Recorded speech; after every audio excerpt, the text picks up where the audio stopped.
Hello everyone, welcome back to my channel. My name is Dr. Bempero. Today we're going to cover step 4, writing your HPCSA board exams. Okay, so you will get an email. Usually HPCSA sends an email to let you know that your application was successful and that you can write your exams. They'll give you exam dates and they send you forms to complete, and they'll let you know what the fee for the exam is.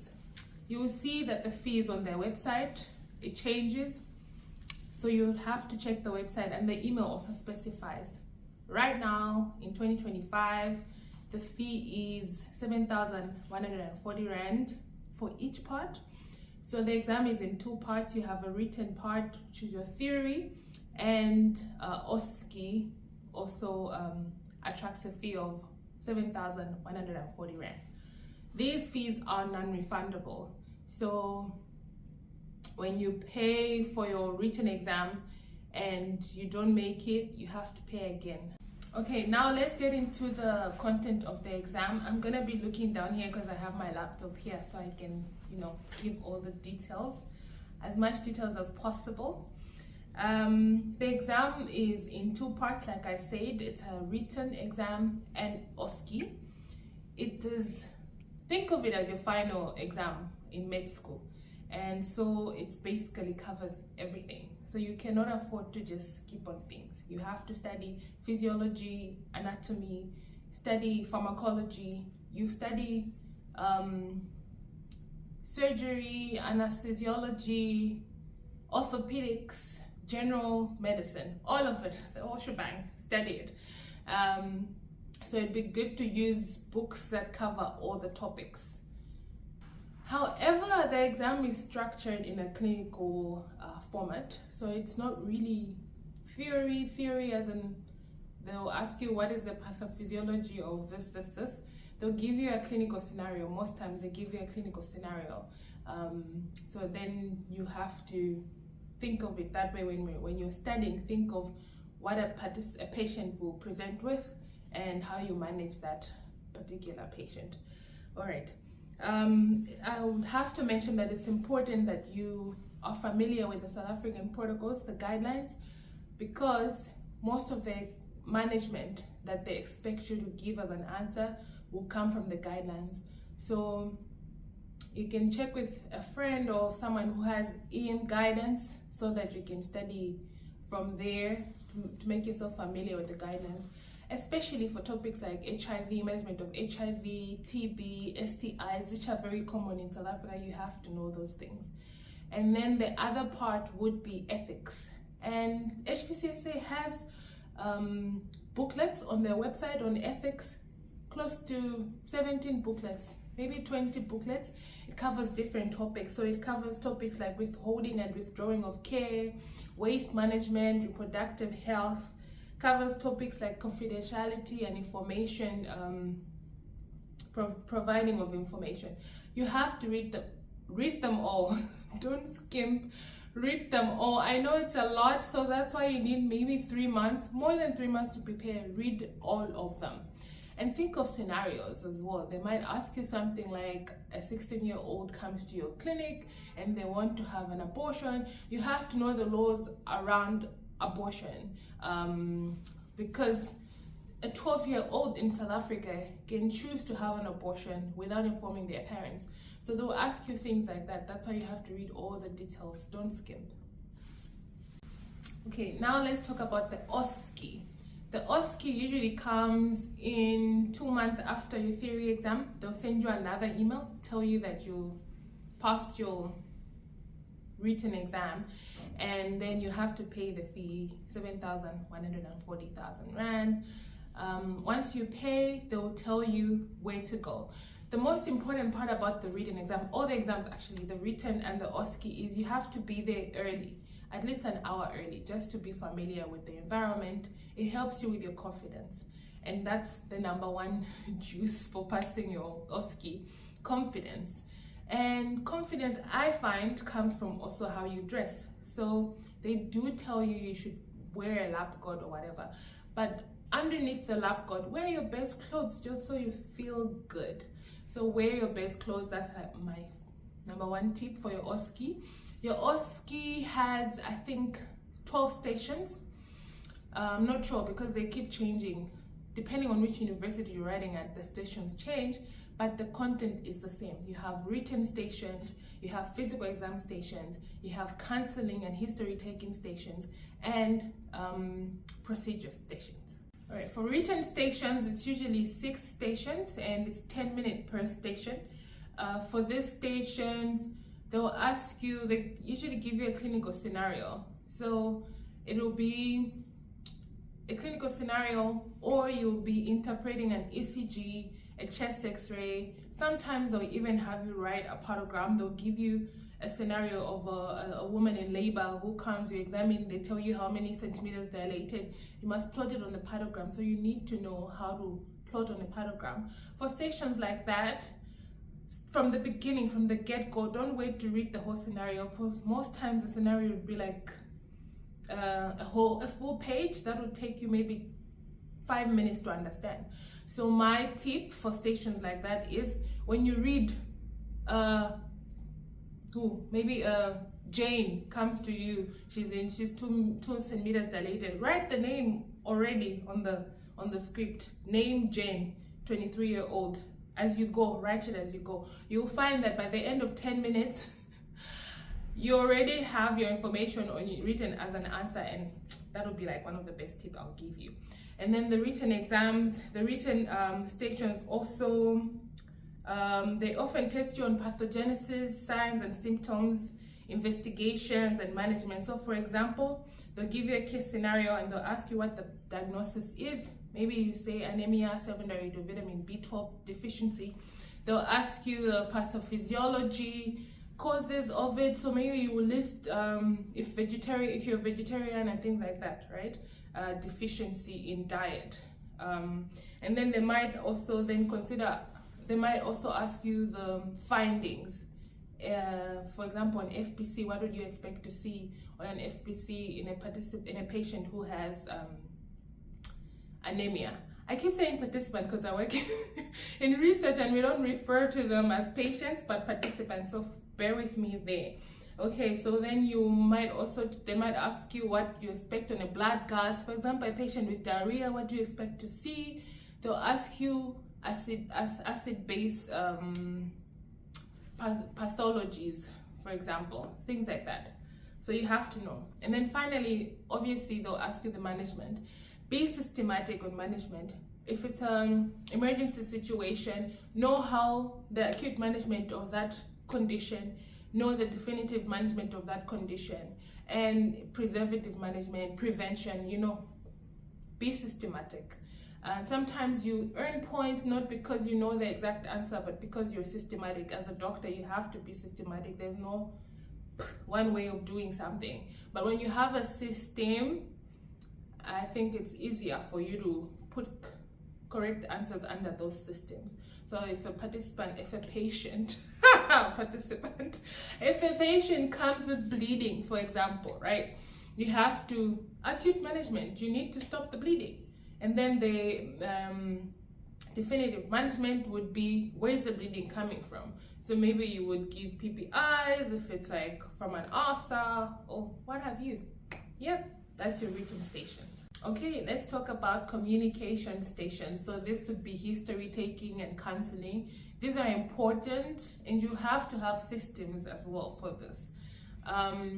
Most times they really examine you on your confidence and your ability to be systematic. For example, for history taking, we all know we have a system, SOAP, subjective, objective assessment, and then you have your plan, right? So if a person comes with abdominal pain, obviously you have to ask open-ended questions. That's the format for most family medicine practitioners. Hey doctor, I have a headache. What do you ask next? Tell me more. So things like that. You have to learn how to do that for each station. Tell me more. They tell you, okay, the headache started yesterday. And they stop there. Oh, okay. So you say the headache started yesterday. Tell me more. Then they have to tell you, oh, okay, when I have a headache, my vision is affected, or I can't do anything, I have to sleep. Okay, you said when you have a headache, your vision is affected, you end up going to sleep. What else? Is there anything else? So if the patient says nothing else, then you can zone into your closed-ended questions, what we ask about headaches. Which side is it? Location of the headache, exacerbating factors, relieving factors, associated symptoms, and then you go on to examining. You get yeah, okay. So then for counseling station, it's the same thing really. For example, if you're breaking bad news to a patient maybe who came in for a biopsy and now they're coming in for their results, you have to have a system. So you, for example, you have ask, tell, ask, plan. So you ask them, what do you know about, the test that you came for? Do you have any information? For example, if they came for a pap smear, what do you know about the pap smear? Things like that. And then just to gauge what the patient knows before you just divulge information. For specific things like that, you have to show a level of empathy, because you cannot be breaking bad news and acting like it's normal day, it's like your daily bread. It must not be, because the patient you're dealing with, it's their life. So show levels of empathy. So for each station, it really calls for different things.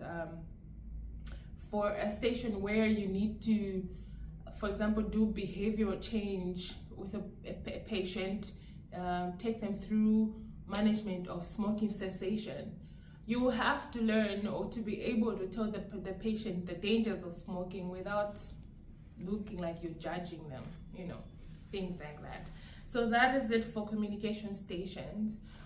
Be confident, have a system, and don't be afraid to ask the examiner where you need to take the conversation, because sometimes they'll have you take history when really you need to be counseling a patient on diabetic control, or you need to be managing their emotions on, for example, a diabetic patient who would come, maybe they're really worried about their sugar control, but what they're really worried about is electron dysfunction, let's say, So you need to be able to get there.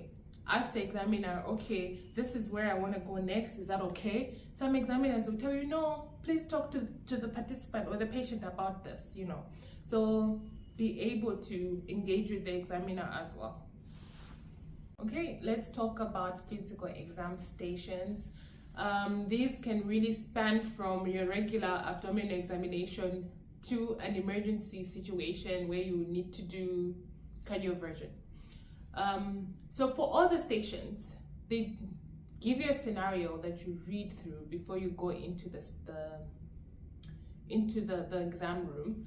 So I would say practice before the exam, not outside the exam station. Okay, sorry. But practice.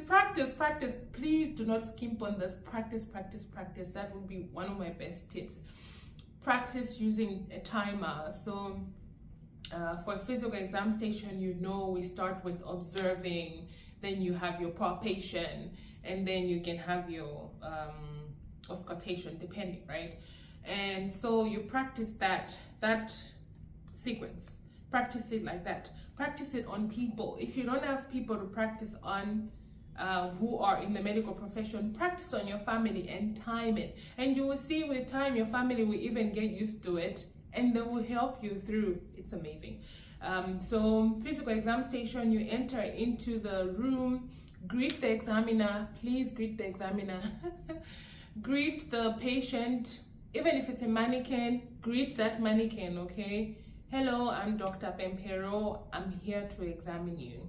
Is that okay? Get consent all the times. Get consent. I'm here to examine your shoulder. Is that okay? Which shoulder is painful? You start with the shoulder that's not painful. Obviously, you can't just go straight to, you know how we do. All right, so then a physical exam station, you have to wash your hands. So still be systematic. Greet the examiner, greet the patient, get their consent. Hello, my name is Dr. Pempero. I'm going to examine your stomach. Is that okay? Can I call you Jane? Is that okay? Mrs. Banda, whoever, you know, they will tell you. And so you wash your hands. If there's no way for you to wash your hands, you can just demonstrate and say, I'm going to wash my hands. If your hands are cold, oh, sorry, my hands are cold, but, you know, yeah. Expose properly, expose the abdominal area only if it's just an abdominal exam. Don't just go all the way to the chest or whatever, you know, for the patient's confidentiality. Confidentiality? I think so, yes. Okay, so that's your physical exam station. Okay, lastly, we'll talk about procedure stations. So these stations, you still have to be systematic, and I can't emphasize this enough. I think I've said systems, practice, confidence. Okay, so you have to speak clearly. The examiner has to know that you know what you're doing. Don't skimp, okay? So you enter the exam room and introduce yourself. I'm Dr. Bempero. How are you? I understand this is a urethrocatheterization station. Can I go ahead? All right. You have to talk to the patient or to the mannequin and say, hey, Mr. Banda, I'm going to put a urethrocatheter in to help you urinate. You have to tell the patient the indications for the procedure. It also shows the examiner that you know what you're doing. I'm putting this urethral catheter because you have a blockage. It will help you with whatever, you know. I'm putting this chest drain because you're not breathing well. It needs to drain the fluid to help you breathe, you know. All right. Wash your hands. Sure, sterile glove, you know, technique if the station calls for it. And you have to talk through it. Do not just do the procedure without talking, because then there will be silence in the room and the examiner will just look at you somehow. So we have to talk through everything. I'm washing my hands. I am removing them. I'm checking maybe the expiration date of the urethral catheter. I'm removing the cover of the urethral catheter, and I'm placing it, you know, in a sterile environment. I have my lubrication to make sure that I don't hurt the patient. You know, talk through it. It might sound like you're talking too much, but it keeps the station engaged, and the examiner knows you know what you're doing, where you're going with this. All right, so that is your procedure station, and for all the procedures you have to do this. And for some procedures, they do have a specific sequence that you follow. For example, intubation has a specific sequence that you follow. You have to follow through that sequence. It's a worldwide thing. Medicine is worldwide. You can't say we intubate differently in South Africa. You do not. You intubate the same everywhere. The name of the medication might be different, but you intubate the same everywhere. So remember your medical training, how, you know, the sequence of things go, and that's how you have to do it. You have to demonstrate that. So that is your procedure stations. Okay, so that concludes the what to expect for your HPCSA exams. Yeah, so I do have a course on this, on OSCE, especially on OSCE. You can see how passionate I am when it comes to practicing for your OSCE. So consider me your OSCE buddy. You can, you know, hit me up. I'll put a link below. I have an ebook where I have so many scenarios for you to practice through, and the written stations. It's just examples. Like I said, this exam covers an extensive amount of content. So think about it as your final medical exam. I don't think there's any person in the world that can help you cover all the topics that you need for this examination. So for the course that I have, it really is like a study buddy, really, to practice with, for OSCEs especially. Yes, so thank you for watching. Please share this video with someone who might need it. Bye.